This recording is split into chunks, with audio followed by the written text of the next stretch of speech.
Bueno, buenas.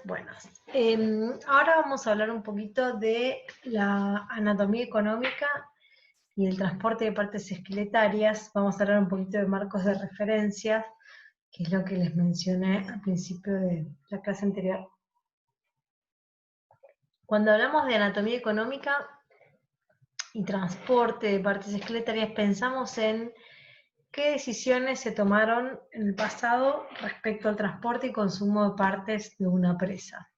Se transportaba toda la presa entera, se habría transportado toda la presa entera, dependerá del tamaño de la presa. Cuando se trata de presas grandes, habrán consumido una parte en el lugar de matanza, habrán transportado una parte de la presa al campamento, habrán repartido esa presa entre los distintos integrantes de la partida de caza. Bueno, hay una serie de preguntas que uno se hace y que se buscaron en un momento responder a partir del uso de los índices de utilidad económica. ¿Qué son los índices de utilidad económica? Hay varios índices. Tenemos, por ejemplo, el índice de utilidad global, el índice de carne, el índice de grasa, el índice de médula, el índice de secado de carne y otros índices que le ofrecen, digamos, cada uno de estos índices le ofrecen un rango cuantitativo a cada porción de la presa. Estos índices fueron creados por Binford originariamente, el índice de utilidad general, que luego fue modificado, por eso muchas veces lo encontramos como el General Utility Index o últimamente como el Modified General Utility Index, que se han modificado porque si bien se podía clasificar a cada una de las regiones como con mayor o menor cantidad de retorno económico o retorno calórico, hay veces que algunos elementos de bajo valor económico viajan con las partes de mayor retorno asociadas debido a la proximidad. Entonces, a partir de estos índices es que se busca definir distintos tipos de estrategia de uso y de transporte de partes esqueletarias. Ahora lo vamos a ver. Acá tenemos, disculpen la calidad, pero es una fotografía de un libro del libro de Lyman, Vertebrate Autonomy, y acá tenemos ejemplos de lo que sería las curvas de utilidad económica. A ver, vamos a verlo después en realidad. Cuando hablamos para establecer estos índices de utilidad económica necesitamos hacer los marcos de referencia, o sea, ver en un animal muerto qué valor nutricional tiene cada parte del esqueleto, digamos, ¿no? Entonces se hacen experimentaciones, estudios actualísticos donde se mide el peso de la carne, la cantidad de grasa que tiene y el rendimiento calórico. Muchas veces se hace digamos, en conjunto con otras disciplinas, pero se ve el retorno calórico de cada una de estas porciones del esqueleto de la presa. En realidad es las porciones cárnicas, pero se los asocia con el elemento óseo, ¿no es cierto?, que lleva esta parte cárnica. Entonces, por ejemplo, en el caso de guanaco, Luis Borrero publicó un índice de guanaco que luego fue modificado, pero para que tengan un ejemplo, una idea, en la cual se le asigna un valor a cada uno de los elementos óseos, ¿no es cierto? Es así como las costillas son el elemento que tiene mayor retorno energético o retorno económico, ¿sí? Y bueno, ahí tenemos, por ejemplo, las vértebras cervicales como el atlas o el axis con muy bajo retorno económico. Entonces, en función de esto se establece un ranking de cuáles son las partes que tienen mayor retorno y cuáles son las que menos, ¿no es cierto? También hay otros ejemplos de rendimiento económico o de estudios actualísticos en los cuales se estimó el rendimiento económico, en este caso de las llamas. Muchas veces también, fíjense en este trabajo de Willy Mengoni Viñalons, cómo se calculó el peso y a partir de ahí se estima el retorno. En el caso de los réidos, Miguel Jardina, ustedes ya lo conocen, estimó también el rendimiento económico, digamos, de cada uno de los elementos de los réidos y publicó también acá el resultado. Y también otro tipo de índices en el que se estima el rendimiento o el índice de secado de carne. ¿Cuáles van a ser esas partes? Y las partes que se van a preferir para hacer secado de carne. Cuando se habla de consumo diferido, se van a preferir aquellas partes que tienen, digamos, como menor grosor, si se quiere, por eso que los costillares son más fáciles de secar que, por ejemplo, un muslo. Entonces vamos a ver elementos anatómicos donde mayor potencialidad de secabilidad tiene costillas y vértebras y menor huesos largos, cráneo y falanges. Son índices o índices de utilidad económica, como en estos casos, en donde se calcula en la actualidad con un animal recientemente muerto el rendimiento de cada una de las partes. Minfort lo estimó a partir de sus estudios con los Nunamiud. Entonces, bueno, lo que uno hace cuando termina de analizar un conjunto es calcular el MAU porcentual de cada uno, o puede ser el NISP porcentual también, de cada uno de los elementos óseos. Y finalmente muchas veces se hace este tipo de gráficas en las cuales se representa con escalas de colores cuáles son los elementos más representados y cuáles son los menos representados. En este caso, la mandíbula estaría dentro de los más representados. ¿Qué más? Bueno, el húmero, la diáfisis de húmero también aquí, calcáneo, tibia, calfémur, son los elementos más representados. Y acá otro ejemplo con un trabajito hecho sobre reídos. ¿Sí? Bien, acá teníamos el ejemplo otro ejemplo del sitio Chorrillo Galo 2, en el que tenemos la descripción de los elementos presentes, en términos de NISP, en términos de número mínimo de elementos, en términos de MAU y MAU porcentual y su respectiva gráfica. Ahora bien, ¿cómo hago yo para estimar? Una vez que tenemos, volvemos para atrás, el marco de referencia, o sea, qué valor económico tiene cada una de las partes, y una vez que tenemos el MAU porcentual, el MAU porcentual de cada uno de mis conjuntos, lo que quiero saber es ver si en este conjunto, por ejemplo, tengo representadas las partes de mayor rendimiento económico o las de menor rendimiento económico, para saber qué tipo de estrategia han tenido, para saber si han consumido todo el esqueleto, todo lo que más se pudo de esa presa, o tal vez había tanta disponibilidad de alimentos que no necesitábamos no necesitaban en este caso, este grupo de cazadores recolectores de Santa Cruz, no necesitaban trasladar todas las partes del esqueleto. Entonces elegían las partes de mayor rendimiento. ¿Cuál de estas estrategias habrán tenido los cazadores recolectores de este conjunto zooarqueológico? Es así como una vez que tengo contabilizados en términos de MAU porcentual cada uno, se me está acabando la batería, cada uno de los elementos anatómicos, ahí puedo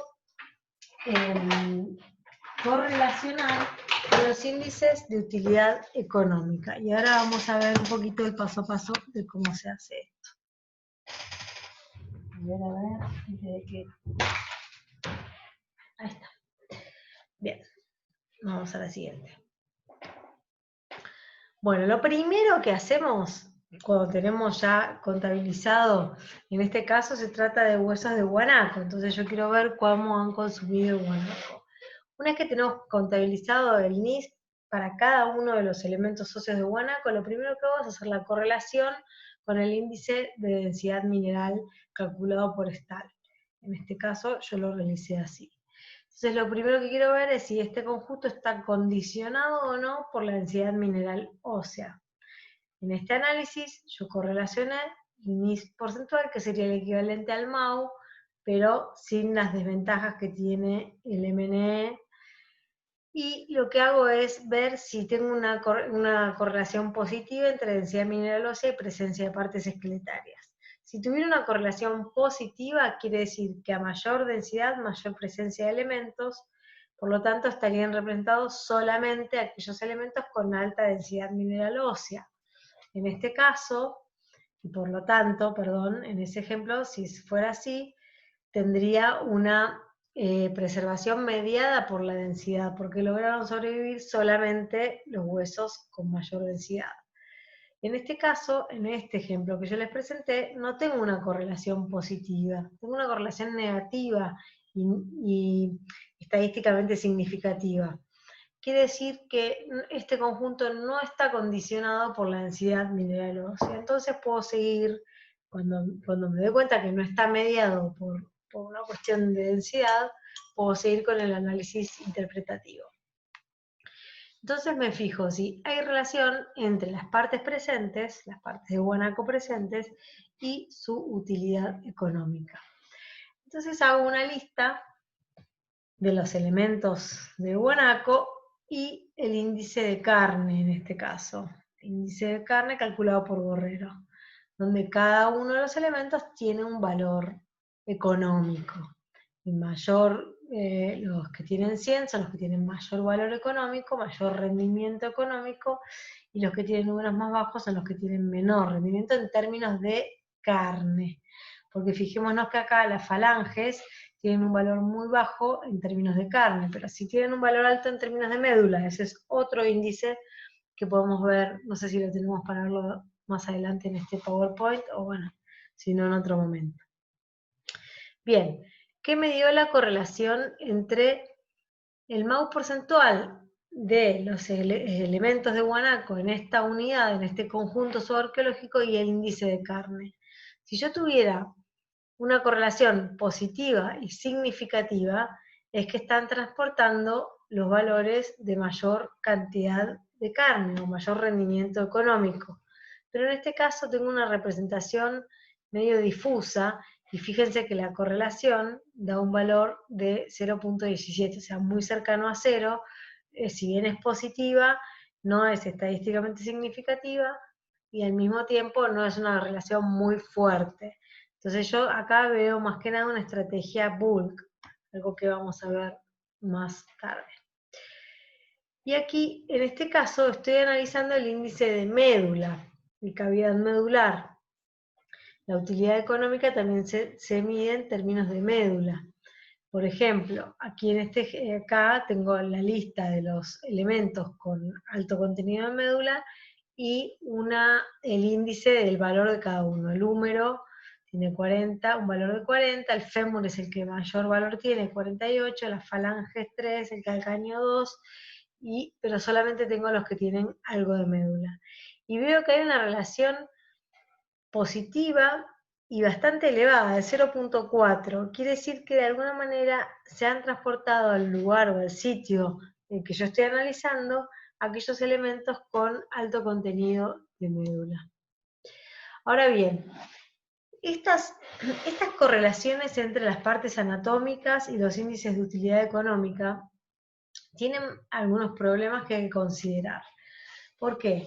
Porque estos estudios se hicieron a partir de trabajos etnoarqueológicos, como por ejemplo el de Binford con Unamute, como les conté, en donde él observó en vivo y en directo cómo los cazadores elegían qué partes transportar, y él anotó qué partes habían sido transportadas y registró qué partes habían sido transportadas y qué partes habían dejado en el sitio de matanza. Pero esto es una observación actualística y en tiempo real, digamos. En el registro arqueológico, ¿qué pasa? Media el tiempo, es promediado, hay un montón de procesos tafonómicos que afectan ese conjunto, esas partes esqueletarias. Entonces, finalmente, el resultado que tenemos no es el resultado directo de la actividad de transporte y de caza, sino un montón de otros procesos que actúan y que hacen que algunos especímenes se destruyan. Entonces, luego digamos, en un tiempo de los 90, salieron un montón de otros trabajos en los cuales se pedía que por favor se considerara que el trabajo etnoarqueológico tiene una escala de análisis y el trabajo zooarqueológico tiene otro. Que tengamos en cuenta también los procesos tafonómicos. Entonces, lo que hay que considerar es, acá tienen uno de los trabajos que habla de eso como ejemplo, es cuando hay destrucción diferencial de los elementos óseos, que muchas veces, a veces se pueden hacer interpretaciones equivocadas de las curvas de utilidad, porque en realidad lo que estamos mirando son solamente los huesos que llegaron a sobrevivir el paso del tiempo. ¿Por qué? Porque ocurre una cosa que es no quiero decir una mala palabra, pero una maldad, digamos, de la naturaleza, que es que los elementos con mayor valor nutricional en los índices de utilidad económica normalmente son los menos densos. Fíjense el caso de las costillas. Yo les mostraba en las distintas tablas que las costillas en el índice de carne es el que tiene mayor valor económico. Sin embargo, es uno de los elementos menos densos. Entonces, fíjense cómo podemos malinterpretar que no hubo consumo de partes más ricas, pero en realidad lo que pudo haber pasado fue destrucción diferencial de elementos. Y también otra forma, no solamente la densidad mineral ósea nos juega en contra, sino que también los carnívoros, los carroñeros, que van y atacan los conjuntos faunísticos dejados por los cazadores-recolectores, normalmente atacan aquellos huesos con mayor cantidad de médula y grasa ósea. Entonces también hay un condicionamiento diferencial de las muestras a causa de las actividades de los carnívoros. Todo esto hay que tenerlo en cuenta. Y todo esto lo tuvieron en cuenta Marian y Cleghorn en un trabajo en el cual ellos decidieron, para hacer este tipo de correlaciones del índice de carne y el MAU porcentual, decidieron utilizar no todos los huesos del esqueleto, sino solamente un set que ellos llamaron el set de alto potencial de supervivencia. Son estos elementos que para ellos tienen mayor probabilidad de sobrevivir a la atrición, digamos, al paso del tiempo y a la densidad mineral diferencial, y mayor potencialidad de sobrevivir al ataque de los carnívoros o carroñeros. Entonces, los resultados pueden dar algo muy diferente. Fíjense en este caso. Seguimos con la unidad 2A del sitio Chorrillo Malo 2, en el cual establecemos la correlación entre el índice de carne y el MAU porcentual siguiendo el método tradicional, que nos da, fíjense, esta curva, algo que no tiene ninguna tendencia demasiado marcada. Ahora, si nosotros utilizamos solamente el set de alto potencial de supervivencia, tenemos una relación positiva entre el índice de carne y el MAU porcentual. Quiere decir que este conjunto, que yo además registré una gran cantidad de marcas de carnívoro, pudo haber estado mediado o estado afectado justamente por los carnívoros. Entonces, si no hubiéramos considerado el set de alto potencial de sobrevivencia, hubiéramos interpretado solamente esta línea de tendencia. En cambio, al considerar únicamente los que pueden sobrevivir, tenemos una visión un poco más limpia de este tipo de análisis, ¿sí? De la utilidad económica y el transporte de partes. Bueno, la realidad es que todas estas curvas que yo les mencioné, todos estos índices de utilidad económica que tenemos a mano y que los correlacionamos con el NIS porcentual o el MAU porcentual, pueden tener problemas. Ninguno por sí solo es una línea de evidencia clara y precisa. La realidad es que sirven como herramienta para mirar a ver bien qué partes tengo, si tengo las de mayor rendimiento, las de menor rendimiento, pero hay muchas discusiones en torno a esto, y a mí me gustaría compartir con ustedes esta frase de Borrero, un trabajo del 90, en el que él dice lo siguiente, dice, solo el juicio informado del arqueólogo puede darle sentido a las situaciones específicas, y es la única forma de interpretar los resultados. Las curvas por sí solas no proveen fórmulas mágicas para decodificar el pasado, solo proveen apoyo teórico a un programa de investigación bien diseñado. ¿Qué quiere decir esto? Que la aplicación de una correlación entre partes presentes y un índice de utilidad económico no nos dice nada, porque estas curvas pueden estar mal aplicadas si no se interpreta bien el contexto y en algunos casos, de hecho, no se los pueden ni siquiera aplicar. Entonces hay que tener como ser juiciosos a la hora de utilizar estas herramientas y utilizarlas como una línea de evidencia más, no como una verdad absoluta sobre una estrategia de transporte o de consumo de presas. Bueno, muchas gracias.